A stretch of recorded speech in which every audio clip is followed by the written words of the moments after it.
je ne sais pas si vous connaissez la série, il s'agit de partager, de rencontrer les artistes, d'écouter ce qu'ils ont à dire sur leur parcours et de nous jouer un peu de musique, évidemment. Et donc, qu'il y a, moi, je me demande, d'abord, toujours, quand je vois un musicien, d'abord, disons, en gros, ton cheminement des Téhéran, tu es né à Téhéran, c'est ça, puis jusqu'à un moment d'être ici, et avec ton instrument, le sitar, comment ce chemin s'est fait, en gros? C'est sûr que c'est un gros cheminement qui amène beaucoup de travail, mais comment tu as commencé à jouer de la musique?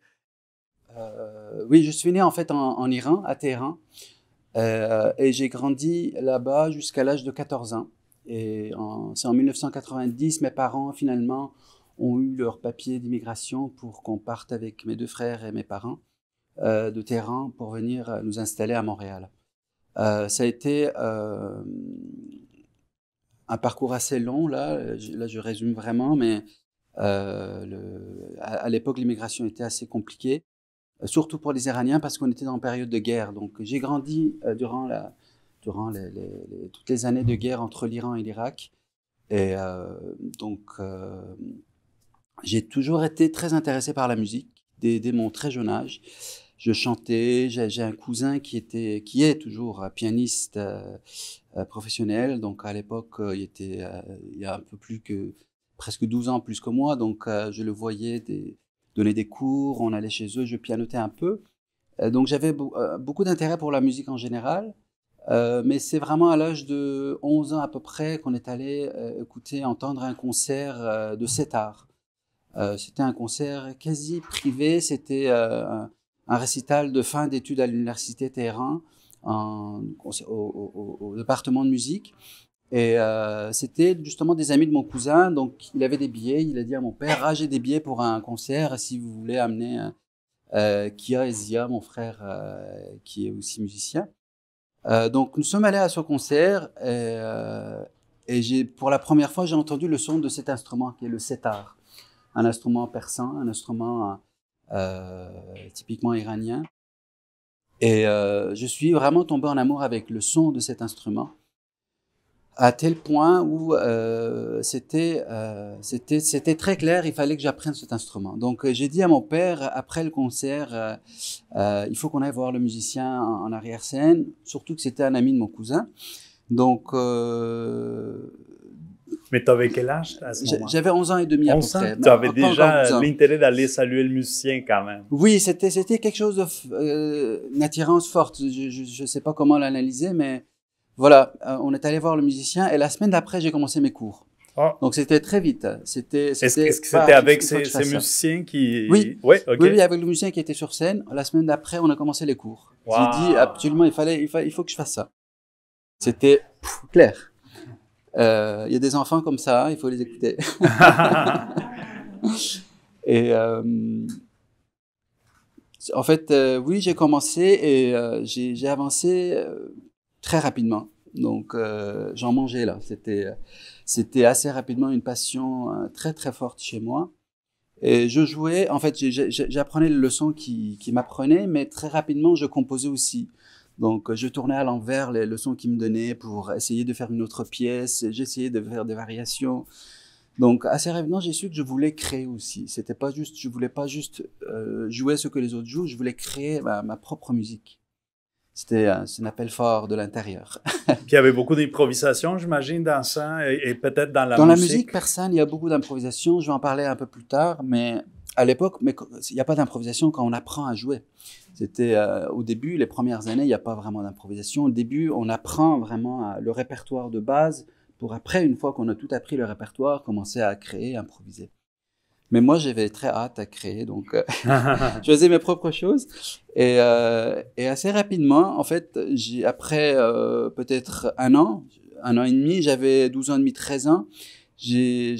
À l'école, c'était le deuxième cycle, donc là-bas on a 3 cycles, donc c'était entre primaire et secondaire.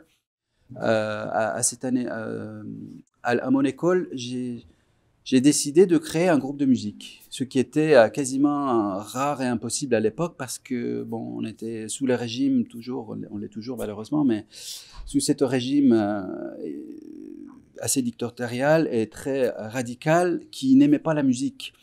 Donc c'était très rare qu'il y ait de la musique dans les écoles, à part le chant du Coran, etc. Mais moi, j'amenais un instrument et je voulais fonder un ensemble de musique. Donc à l'école, j'avais le vice-président de l'école qui avait un poète, qui écrivait de la poésie, qui était devenu un ami proche quand il a su que j'avais ce fibre artistique-là. Donc voilà, j'ai fondé un petit ensemble de musique à l'époque à l'école. Et très rapidement, cet ensemble est devenu assez connu parce c'était un ensemble de jeunes et je composais la musique pour l'ensemble.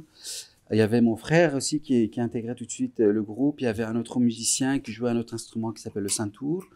Et j'ai auditionné des chanteurs, on a fait une petite chorale. Voilà, j'ai monté un petit ensemble de musique. Et cet ensemble a fait plusieurs concerts dans des circuits assez spécifiques parce que voilà, c'était pas très de coutume de faire des concerts en Iran. Mais néanmoins, nous avons fait la radio nationale, la télé nationale.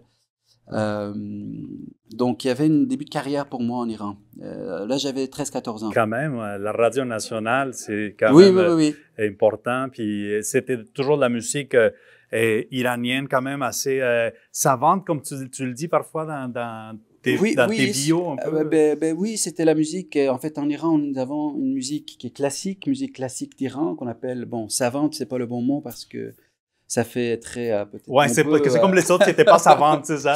Voilà. Mais on ne sait pas comment le définir. Non, mais comme classique. C'est plus la musique classique du pays, donc un répertoire qui a été, bon, c'est une très très vieille civilisation, la Perse. Donc depuis des millénaires, il y a eu de la musique dans ce pays, et des chants et beaucoup de théoriciens de la musique, des savants qui réfléchissaient sur la musique et les théories de la musique, et qui ont écrit beaucoup de livres, de traités de musique.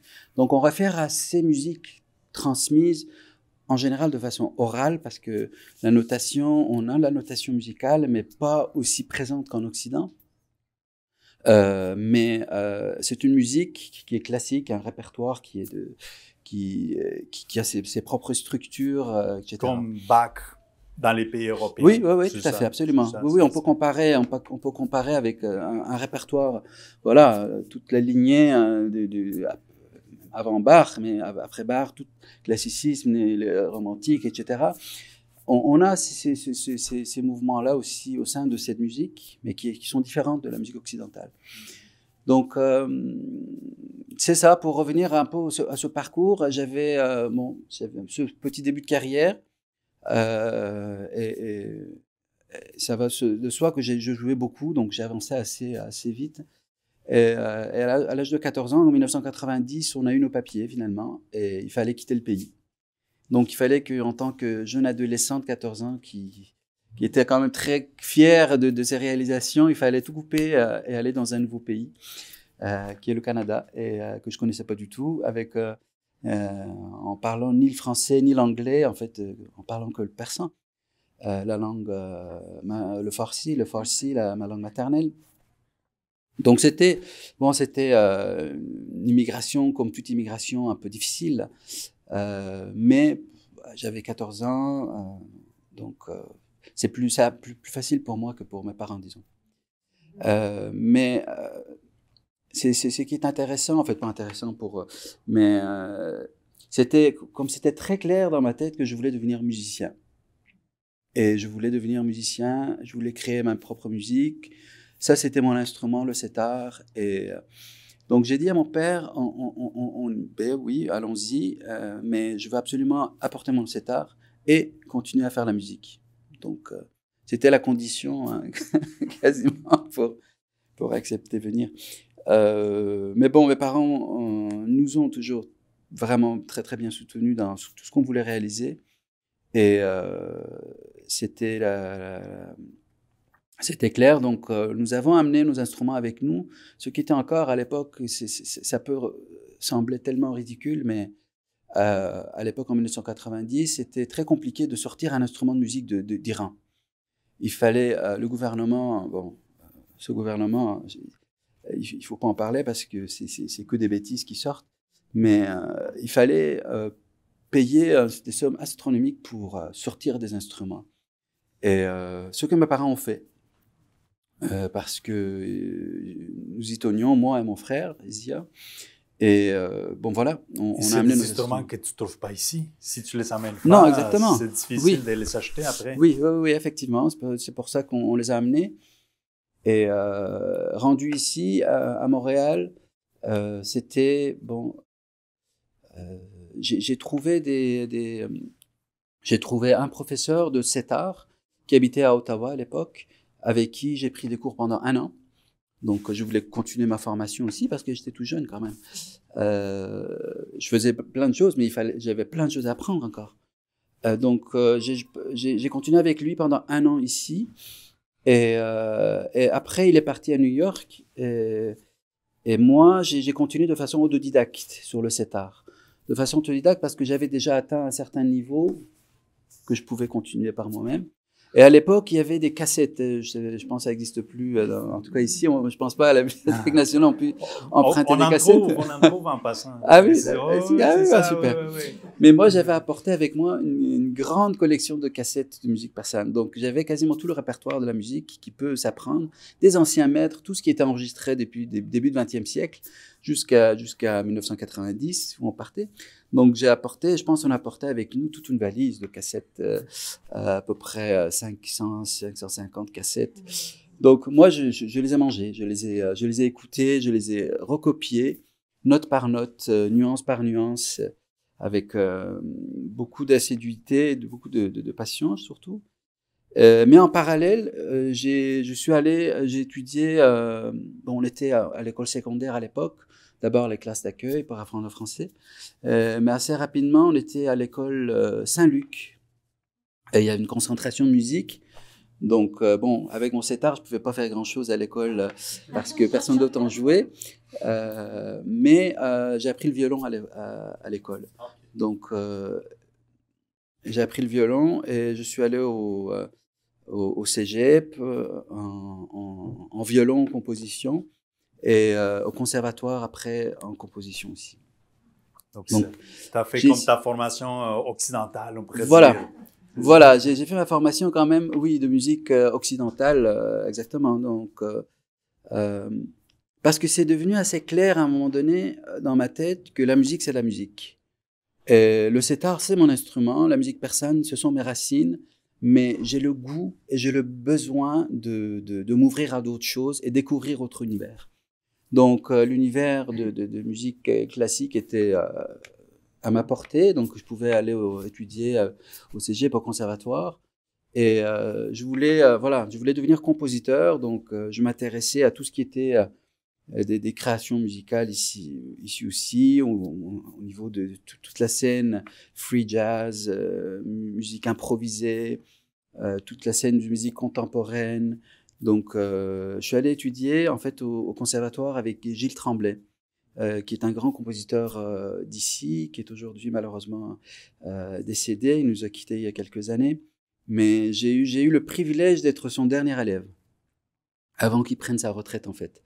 Et je suis allé le voir au conservatoire, parce qu'il faut faire des auditions pour aller au conservatoire. En composition, il faut rencontrer le prof. Donc je suis allé le rencontrer, j'avais apporté mes partitions, des choses que j'avais composées, mais j'avais aussi apporté mon setar. Et bon, j'ai présenté mes pièces, et après, il était très curieux d'entendre mon instrument. Je lui ai joué aussi un morceau. Et il a dit, écoute, je vais te prendre comme mon dernier élève parce que je quitte dans 2-3 ans. On pourra peut-être pas finir tout le cycle ensemble, mais au moins, pendant 2-3 années, nous allons passer, on va être ensemble et je vais te prendre comme élève. Mais tu vas avancer en composition, je vais te prendre des techniques, on va faire plein d'analyses d'œuvres et tout, mais il faut pas que tu lâches ton instrument. Il faut pas que tu t'oublies il faut vraiment avancer ton instrument, ta musique persane en parallèle. Donc il avait ce souci aussi parce qu'il disait, voilà, la créativité, l'acte de création peu importe, on écrive une pièce avec sa tête, avec les techniques de composition que tu as prises, avec ton cœur, peu importe comment tu le définis, l'acte de création, tout ce que tu vas digérer, tout ce que tu vas apprendre, tout ce que tu vas traverser comme musique dans ta vie, ça va apparaître dans ta musique quand tu vas composer. Donc, si tu veux garder tes racines, c'est important et voilà, c'est un peu ça que je fais aussi, c'est ça que j'ai toujours fait.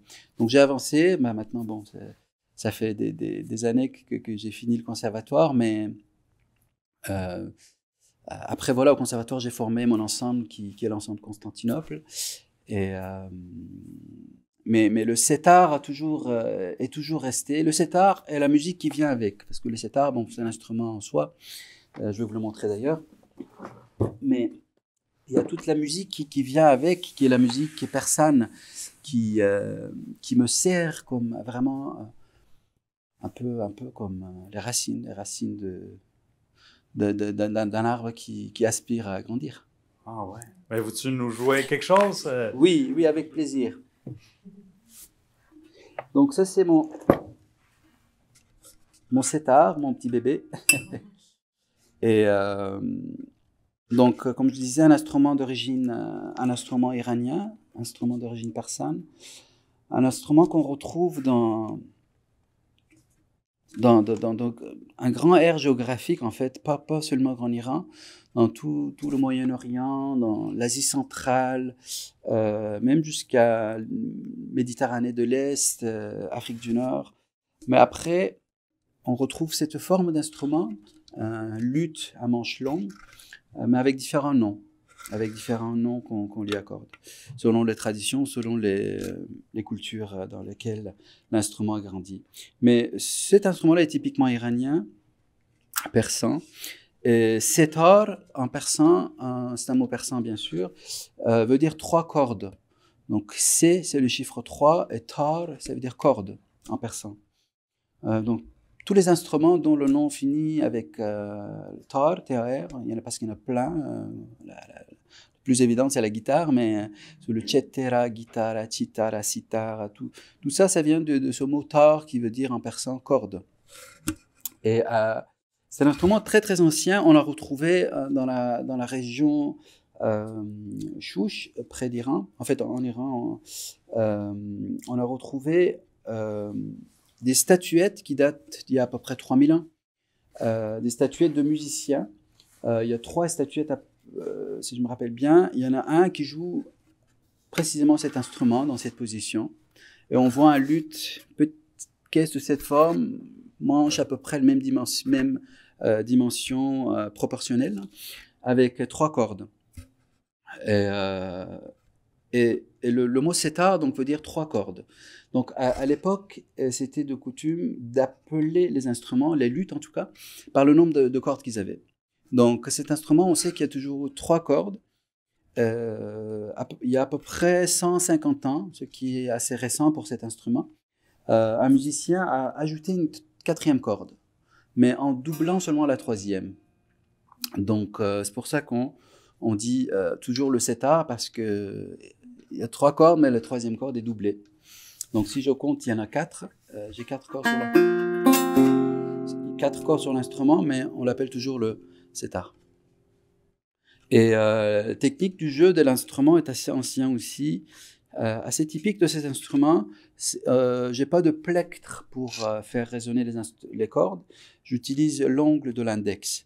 Donc j'ai un ongle qui doit faire tout le travail et faire résonner les cordes.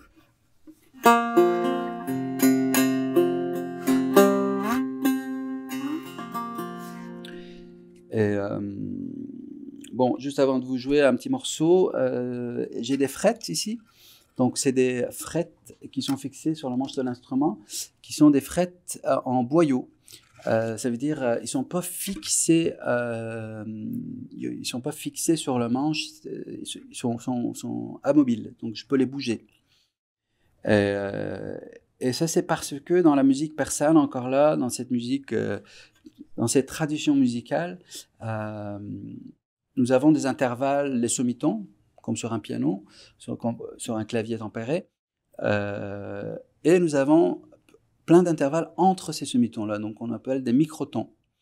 Donc les microtons, dépendamment d'où je joue, comment je module, des fois j'ai besoin de les monter un petit peu ou les descendre un petit peu. D'où l'utilité d'avoir des frettes qui bougent un peu.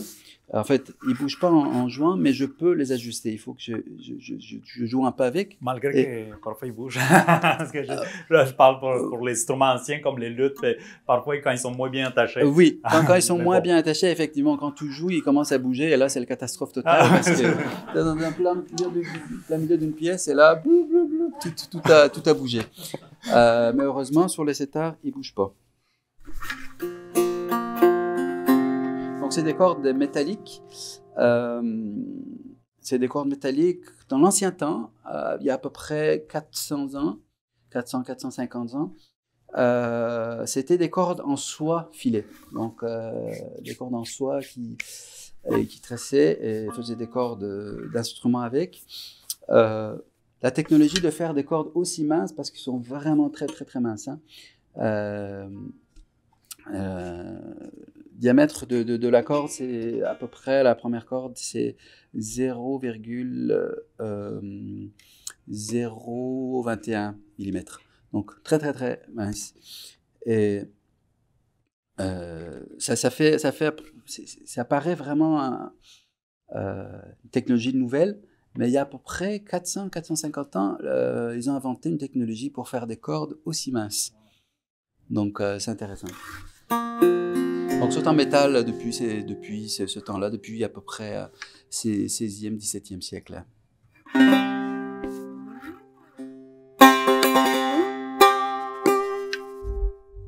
Le micro est juste pour l'enregistrement, hein. Sinon vous avez le son naturel et acoustique de l'instrument.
poser vos questions. On est ici dans une rencontre où on a l'opportunité de parler avec nos interprètes.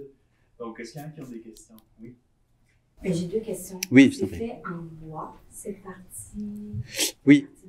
Est-ce qu'il y a un bois particulier? Oui, alors pour le setar, il y a deux sortes de bois qu'on utilise en général. Soit le bois de mûrier, soit le bois de noyer. Donc cet instrument-là est en mûrier. Oui. Et pourquoi ce choix de bois-là? C'est des bois qui sont des bois assez durs, mais qui résonnent, qui répondent bien à l'acoustique et la résonance de l'instrument. Donc la table harmonique est quand même très mince. Donc le chevalet est très petit. Vous voyez un petit chevalet sur lequel les quatre cordes se reposent. Donc tout le son est créé dans. Il est aussi très mince. Hein? Donc tout le son est créé dans cette caisse de résonance et voilà, ils font des trous aussi sur des endroits stratégiques sur la table harmonique où le son sort le plus. Et si je fais le parallèle avec la chorale, oui. C'est traduit de père en fils, tradition orale. Là, on arrive chez vous. Chez nous, écoute, il y avait aussi certaines familles de musiciens qui transmettaient de génération en génération. Mais moi, ne venons pas d'une famille de parents nécessairement musiciens. L'apprentissage se fait toujours de façon orale, avec un prof, avec un maître devant toi, de façon orale. Vraiment, il s'assoit devant moi, il joue. Il faut que je joue. Et il faut que mon son ressemble le plus possible, donc il faut vraiment que je sois à l'écoute. Donc c'est vraiment beaucoup par les oreilles qu'on apprend. Un peu avec les yeux parce qu'on a le prof devant nous, mais beaucoup les oreilles qui fonctionnent. Donc l'écoute devient vraiment une écoute très aiguisée et très développée. Est-ce qu'elle existait? Tu sais, quand tu es arrivé ici en 90, oui. Est-ce qu'il y avait, tu sais, tu dis, je suis partie avec mes cassettes, oui. Le côté oral, mais est-ce que ce répertoire était écrit? Oui, il y avait aussi des notations, oui. Mais moi, privilégiant ayant appris plus à l'oreille, j'ai continué. En fait, l'avantage, c'est que j'étais rendu à certains niveaux aussi, mais ne plus voir les mains du musicien devant moi, ça m'apportait peu. Donc, c'était écouter et recopier. Donc, je pouvais faire la même chose avec des cassettes. Donc, j'avais plus la personne devant moi, mais j'avais la cassette. Et en plus, l'avantage, c'est que la cassette, tu peux le faire répéter tant que tu veux. Tandis qu'un maître, à un moment donné, tu dis, peux-tu répéter?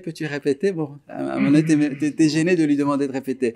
Parce que là, tu sais, avec le fast reward, on faisait Donc, de cette manière, j'ai vraiment pu travailler vraiment dans toutes les fines détails.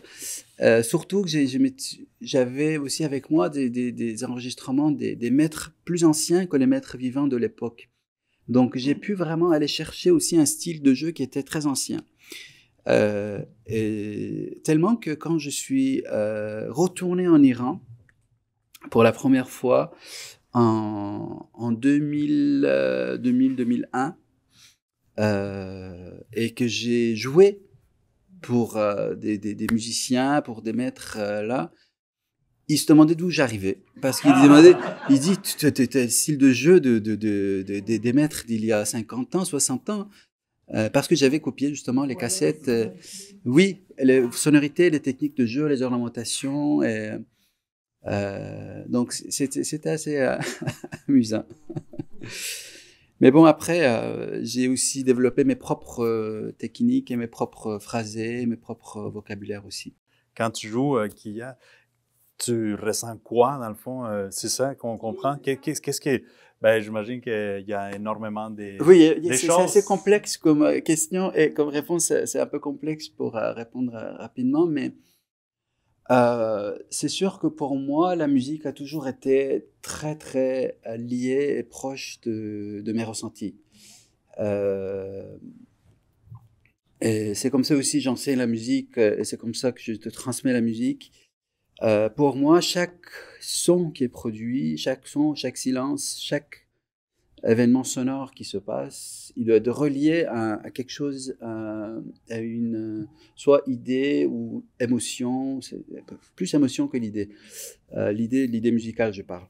Je pense pas quand je joue, je pense pas à quelque chose en particulier. J'ai pas d'autres pensées en parallèle à la musique, c'est vraiment, je suis dans la musique. Je suis complètement dans la musique parce qu'en plus, j'improvise beaucoup. Donc maintenant, tout ce que je joue, c'est plus ce que je viens de faire était complètement improvisé. J'ai commencé quelque part, j'ai navigué. Et donc, je reste quand même très, très concentré et assez profondément connecté au son et à la musique, tout ce qui sort. Et c'est sûr que le son, l'instrument, il est pour quelque chose parce que c'est l'instrument qui produit ce son. Et différent d'un autre son si un autre instrument le joue, un chant le fait. Donc voilà, je reste intimement relié et profondément relié dans le son de la musique. Culturellement parlant, est-ce que ce type de musique-là est relié à une danse aussi également? En Iran, bon, c'est un pays, il y a eu beaucoup de danse. C'est un peuple très festif. C'est un peuple qui aime célébrer, c'est un peuple... bon, les 40 dernières années, non, mais la vraie culture iranienne, c'est une culture festive, c'est une culture qui célèbre les choses. Donc, c'est les célébrations, il y a toujours eu la musique, la danse, les chants. Donc, nous avons vraiment beaucoup de danse, mais malheureusement, la danse a été un peu effacée de la scène artistique en Iran. Mais... c'est des musiques sur lesquelles on peut bien sûr danser, oui. Après, c'est une forme spécifique de la danse qui est reliée à chaque morceau. Oui, il y a des morceaux qui ont des rythmes spécifiques qui sont reliés à certaines danses aussi dans le répertoire. J'étais curieuse, en fait, est-ce que vous jouez encore en parallèle du violon? Ah. Ou vous avez vraiment dû faire un choix? Oui, j'ai dû faire un choix à un moment donné. Oui. Non, je pratique plus le violon, non. Je pense le dernier concert que j'ai fait, en fait, c'était même ici à la BNQ. Nous avions fait un projet il y a 10 ans peut-être, mais j'ai ressorti mon instrument juste pour ce projet-là, avec Marcel Sabourin qui récitait un texte et moi je jouais du violon en duo et c'était vraiment super à l'auditorium. Comment ça se passe, les métissages avec Constantinople? Oui, on peut lui donner tous les termes. Tous les termes sont juste d'ailleurs, fusion, métissage, tout ça. Mais pour moi, c'est des rencontres qui me font grandir et qui font grandir la musique en général. Moi, j'ai ce besoin même. C'est pas seulement un désir, c'est quasiment un besoin d'aller continuellement découvrir des musiques, des univers musicaux que je connais pas ou que je connais moins, et d'aller me plonger là-dedans et d'aller créer une musique en rencontrant ces musiciens et ces musiques-là. Et quand j'ai fondé Constantinople, c'était vraiment dès le début, c'était un peu l'idée de base de cet ensemble, de créer un espace à la fois physique, métaphysique, musical, où ces rencontres pouvaient avoir lieu au niveau de la musique. Et de fil en aiguille, nous avons fait des dizaines et des dizaines de rencontres. Là, je pense qu'on est rendu plus de 50 créations, avec chaque création basée sur cette idée de rencontre avec des musiciens ou de répertoires d'époque ou de différentes traditions orales différentes. Et de plus en plus, ces rencontres musicales deviennent des rencontres très marquantes au niveau humain aussi. Donc, les musiciens que je rencontre, ça devient des gens très proches. Donc, ça devient des amis très proches avec qui nous commençons à bâtir une relation qui va au-delà juste d'aller sur scène et jouer de la musique ensemble, ou même de répéter ensemble. Donc, ça contribue beaucoup à la richesse de ces rencontres. Mais c'est des rencontres musicales que j'aime travailler en amont. Donc, je vais pas aller faire, ça peut arriver, mais les concerts, les créations qu'on fait, c'est pas des jam sessions où on amène un jam session sur scène, ou des séances d'improvisation. Tu sais, il y a toujours une étape de recherche, à peu près 6 mois, des fois 1 an, des fois plus, sur un répertoire quelconque, sur une musique quelconque, que je fais de mon côté en amont. Et ensuite, une fois que je suis assez outillé pour comprendre un petit peu la musique de l'autrui, là, on commence les rencontres. Et à ce moment-là, c'est vraiment des fois 2 ou 3 des résidences, des rencontres, des résidences de création, pendant lesquelles on improvise, on explore différentes manières de jouer ensemble, de créer ensemble. Et là-dedans, il y a des compositions qui arrivent. Et vraiment, après tout un long travail de collaboration, le premier concert naît. Et après le premier concert, bon, il y a souvent les tournées qui viennent après. Donc, les tournées permettent aussi d'aller encore plus en profondeur dans le répertoire qu'on a créé et de le faire évoluer, ces pièces-là. Donc, ça devient à chaque fois, voilà, un univers qui commence par un petit ruisseau, le petit ruisseau commence et grandit, ça devient un grand ruisseau, ça devient un lac, ça devient... Des fois, tu sais, ça... voilà, ça commence petit à petit, mais ça devient à chaque fois des projets qui prennent beaucoup de place dans ma vie. L'initiative vient de toi, c'est toi qui vas t'intéresser à un répertoire autre que le répertoire persan. Mais par exemple, dans la collaboration que vous avez fait avec le musicien sénégalais, oui, avec quelqu'un qui fait de la kora, qui va venir s'inspirer. Parfois, on vient te chercher aussi. Oui, parfois, ça dépend vraiment des circonstances. Oui, souvent, comme je tourne beaucoup, je fais plein de différentes salles de concert, mais aussi plein de festivals où nous rencontrons plein d'autres musiciens. Donc, ça peut être, lors de ces rencontres, j'entends un musicien, je dis « Oh, c'est magnifique ». Là, je commence à explorer. Donc, plus souvent qu'autrement, c'est moi qui... Oui, ça naît d'une idée musicale, même une étincelle musicale. C'est pas souvent... Des fois, c'est le musicien, mais souvent, c'est la musique. Par exemple, dans le cas de la collaboration avec Ablaye, il y a plus de 10 ans, je pense il y a 12-13 ans, j'écoutais la kora et j'entendais le son de mon instrument avec le son du setar avec la kora. Il n'y a jamais eu de collaboration entre setar et la kora, donc je ne pouvais pas l'entendre ailleurs, il fallait que je l'imagine dans ma tête. Mais j'entendais plein de choses entre ces deux instruments. Et j'avais entendu aussi le disque solo d'Ablaye, qui s'appelle Le Griot Rouge, et j'avais adoré ce disque, et je me suis dit, c'est parce qu'il y a tellement de jeux de kora, mais j'ai accroché sur le son et la manière de jeu d'Ablaye. Et on avait une amie en commun, donc elle l'a contacté, et il a été très ravi aussi, donc il est venu à Montréal pour une résidence, mais avant, je m'étais vraiment bien préparé. Et bon, depuis, on a fait 3-4 différents projets ensemble, voilà. Donc ça fait son bout de chemin, ça fait vraiment une graine qui des fois, c'est ça, moi je compare beaucoup, j'aime beaucoup en tout cas voir mon travail comme un jardin, comme un jardinier. Il y a des pousses que tu plantes toi-même, il y a des pousses qui poussent tout seul sans que tu saches vraiment c'était quoi, et ça apporte des magnifiques surprises. Des fois ça grandit, ça devient un petit arbuste ou même un arbre, ou je sais pas, mais il y a des projets où tu travailles du début jusqu'à la fin, et t'aspires que ça grandisse toujours. Et parfois, il s'arrive pas avec les vents. Les vents amènent des petites... Exactement. Oui. Tout à fait. Oui. Ben, on a une autre question, peut-être 2 sortes, mais juste pour profiter aussi de l'instrument. Qu'est-ce que t'en dis si tu nous joues une pièce, puis après ça, on fait les 2 questions, ça vous va? Oui, je joue d'abord. Ouais, c'est ça.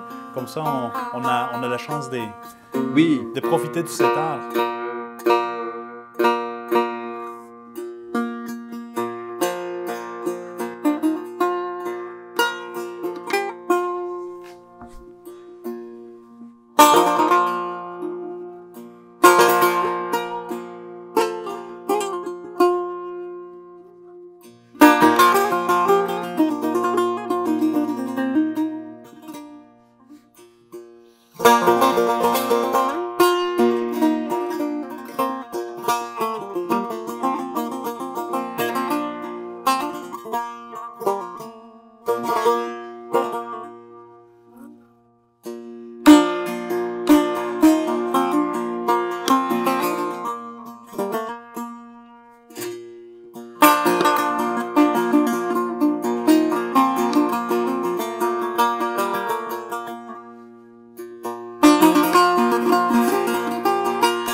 Merci beaucoup.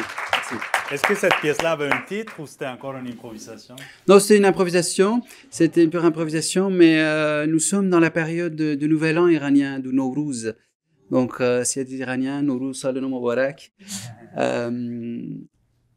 Donc, c'était une pièce dans un mode qu'on joue souvent à Nowruz. On fait plusieurs modes qu'on joue. Ça, c'est dans le mode Mahour. On a un autre mode Shahargah dans lequel je pourrais juste jouer 2-3 minutes à la fin. Pour vous laisser sur ce mode-là, plus Nowrouzi. Puis, je pense qu'il y avait une question. Oui, ben, peut-être que vous y avez répondu. En fait, je me demandais si vous aviez eu un vrai coup de cœur pour un autre instrument que vous imaginez bien se marier au vôtre, parce que ça a été vraiment un coup de cœur que vous avez eu à 11 ans. Hein? Mais est-ce que c'est dans le fond la kora puis le style de jeu d'Ablaye Sissoko, ou vous avez eu d'autres coups de cœur intéressants que vous pourriez nous raconter? J'ai eu plein de coups de cœur. C'est sûr qu'avec Ablaye, on a une relation vraiment très très particulière et on joue très régulièrement ensemble, mais même si on joue pas ensemble, on s'appelle à chaque semaine, et, n'importe où on est dans le monde, on se parle quelques minutes, on est vraiment très très très proches. Mais Ablaye Sissoko, c'est un magnifique joueur de kora avec qui je collabore régulièrement. D'ailleurs, on va être en concert au mois de mai, le 19 mai à Montréal.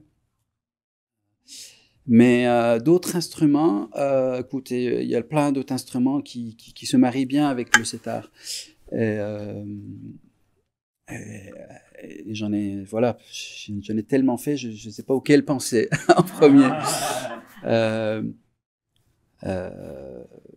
Mais c'est sûr qu'il y a d'autres instruments iraniens aussi avec lesquels je joue. Et d'ailleurs, le professeur, mon maître que j'ai eu quand je suis arrivé ici à Montréal pendant 1 an, qui habite à Ottawa, c'est un très grand musicien, c'est un des plus grands musiciens d'Iran d'aujourd'hui. Il s'appelle Keyhan Kalhor. C'est un grand maître de kamanche, l'instrument iranien. Et depuis 8 ou 7-8 ans, nous nous sommes retrouvés. Et cette fois-ci, j'essaie à ses côtés, donc nous avons un duo ensemble. Donc, je suis plus à côté de lui comme son élève, mais comme son collaborateur, son collègue. Et j'ai beaucoup de plaisir à le retrouver. On joue vraiment de plus en plus ensemble. Un duo de setar, parce qu'il jouait très bien le setar aussi. Mais maintenant, nous avons un duo de kamanche-setar. Et c'est 2 instruments qui se complémentent très très bien aussi. Alors, quel serait ton processus de création, hein? Et comment tu abordes la composition? Par quel chemin Oui. En fait, tous les chemins que tu as nommés, je les prends tous, dépendamment dans quelle situation je suis. Donc, des fois, j'ai une histoire, vraiment une histoire dans la tête que je veux raconter, mais qui est une histoire personnelle, parce que je raconte en musique, et je crois pas que mon histoire que je vais raconter, tu vas comprendre exactement la même histoire en tant qu'histoire. Parce que chacun reçoit la musique différemment par rapport à ses propres histoires, en fait. La musique, quand je la donne, quand elle sort, quand elle est créée, elle m'appartient plus, elle appartient à la personne qui l'entend. Donc chaque personne devient la musique, en quelque sorte, ou la musique devient la personne qui l'écoute. Mais c'est sûr que quand j'improvise ou quand je crée, je compose aussi régulièrement pour l'ensemble et tout, il y a des vocabulaires qui ressortent. Même si je veux inventer le plus possible, et si je veux être très créatif, et il y a toujours, on crée jamais rien complètement. Il y a toujours, on est des êtres vivants, on est des êtres de mémoire, donc notre mémoire musicale, notre mémoire, notre inconscient, il fait toujours partie de ce qu'on va livrer. Donc, il y a toujours des vocabulaires qui reviennent, des matériaux qui sont recyclés différemment à chaque fois. Voilà, l'image, moi j'aime beaucoup cette image pour moi, il y a toujours cette image de l'arbre, cette image de l'arbre où il y a les racines on les voit pas, mais les racines c'est ça qui fait que l'arbre peut grandir. Donc, il faut préserver la racine. C'est là où je travaille toujours continuellement la musique persane qui reste comme mes racines. Mais après, les projets de Constantinople, c'est des projets que je réalise. C'est des projets que je réalise où on voit l'arbre grandir, les branches. Et ça s'adapte. Un arbre s'adapte à son environnement. Quand il y a plus de lumière là, il va pousser plus par là. Quand il y a plus de densité là, il va pousser différemment. Donc, c'est vraiment ce métaphore d'arbre que j'utilise que j'aime bien utiliser en tout cas. Ouais. Et ils sont tellement puissants que parfois ils sont capables de soulever du béton puis de l'asphalte. Ah oui. Ah oui, des miracles d'arbres on en voit, hein, dans les montagnes même. Oui, c'est ça. Une montagne plein de roches et tu vois un arbre qui a poussé là-dedans. Voilà. Oui. Quelle est la limite physique ou disons par rapport aux cordes sonores? Quelle est la limite sonore de l'instrument? Moi, en tout cas, j'entends cet instrument-là, je vois comme on va dire des ondes, des ondes qui font que et non des notes là, on va dire là, parce que je sais pas, c'est influencé de l'Orient et puis donc. Oui, mais c'est une très belle question. Les limites de l'instrument, des fois, on les rencontre. Mais en tant que musicien, on va les pousser encore plus loin. Donc, c'est là où on va aller chercher des nouvelles techniques qui font résonner l'instrument différemment. Et c'est là que ça devient intéressant parce que c'est là où on voit que la musique évolue. Pas seulement dans la tête du musicien, mais avec l'instrument, avec les techniques de jeu. Et c'est toujours comme ça que la musique a évolué. C'est dans toutes les histoires de toutes les musiques, c'est vraiment assez frottement entre les limites et la pensée du musicien qui voulait entendre autre chose, qui a fait évoluer l'instrument. Et c'est un peu ça que j'approche l'instrument aussi, et les techniques que j'apporte sur l'instrument. J'ai un autre instrument où il y a une 5e corde ajoutée, par exemple, une corde plus grave, parce que j'avais besoin d'avoir une corde grave. Bon, je l'appelle toujours le setar, mais il a 5 cordes maintenant. Bon, ça commence à faire un peu. Il faut que je change de nom. Mais après, il y a d'autres techniques de jeu qui sont pas du tout traditionnelles, mais qu'on peut aller chercher. Il y a des, par exemple, je sais pas, c'est très simple, les harmoniques. Dans la musique traditionnelle, on ne l'utilise pas, mais on peut, l'instrument répond, donc on peut aller les chercher. Mais après, il y a des sortes de sons, on peut aller chercher.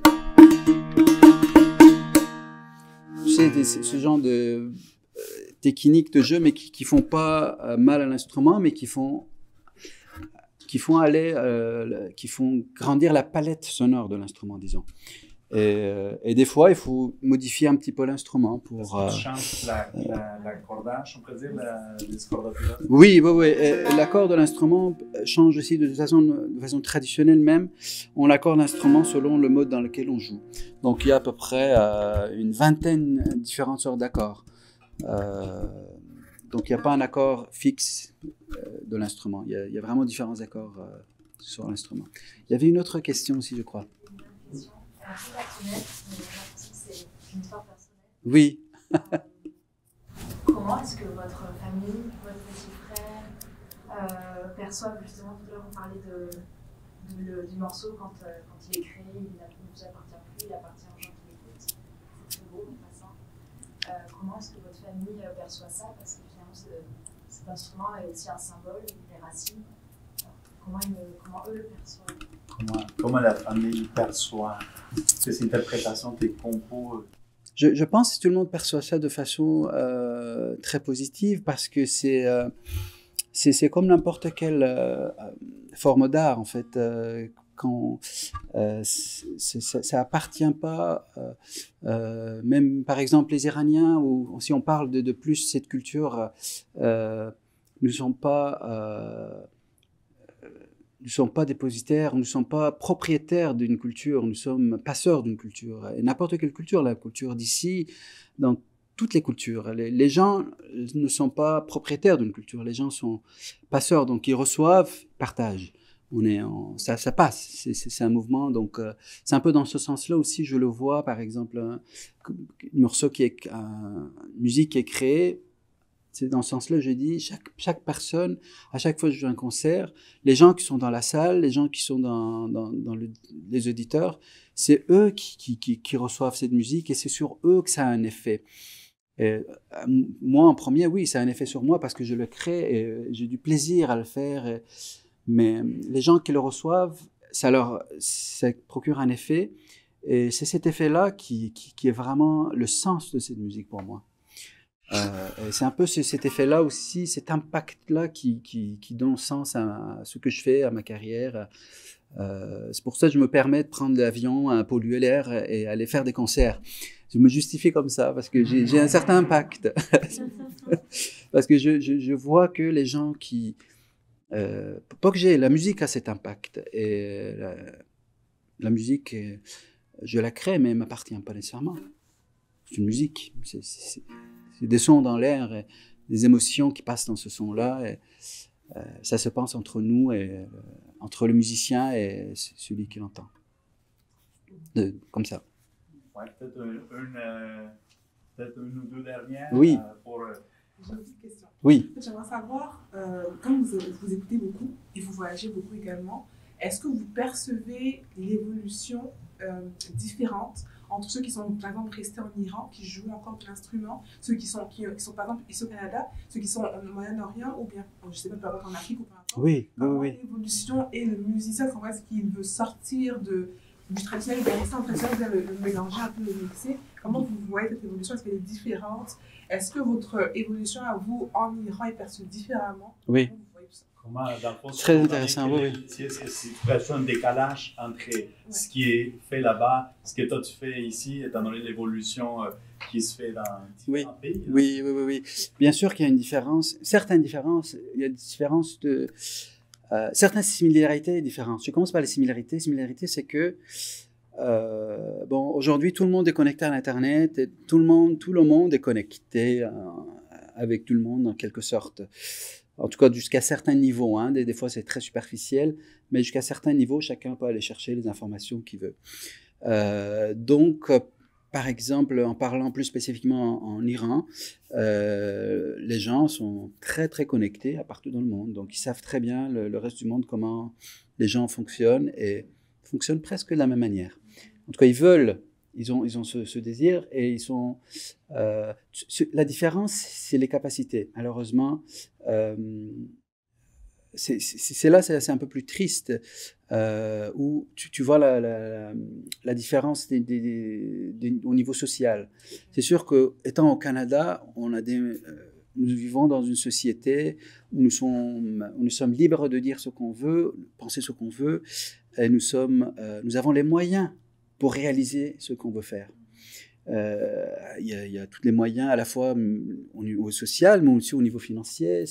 En tant qu'artiste, on a des moyens ici qui sont à notre disposition, qui ne sont pas ni en Afrique de l'Ouest, ni en Iran, ni en Turquie, ni en plein d'autres pays. Donc, c'est ça qui manque. C'est pas beaucoup ce désir de se frotter à d'autres et de découvrir d'autres choses et de réaliser ce genre de rencontres. Donc c'est sûr qu'il y a une certaine différence, mais en même temps, je pense maintenant, tous les musiciens un peu partout dans le monde, ils aspirent à partager leur musique et faire grandir leur musique aussi en rencontrant d'autres musiques et d'autres musiciens. Donc, merci beaucoup, Kylian, de nous avoir partagé toutes ces expériences. Ça me fait vraiment plaisir. Merci beaucoup. Et un petit dernier morceau dans le mot Chahargah, juste pour souligner cette période de Nowruz, cette célébration ancienne iranienne.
Merci beaucoup.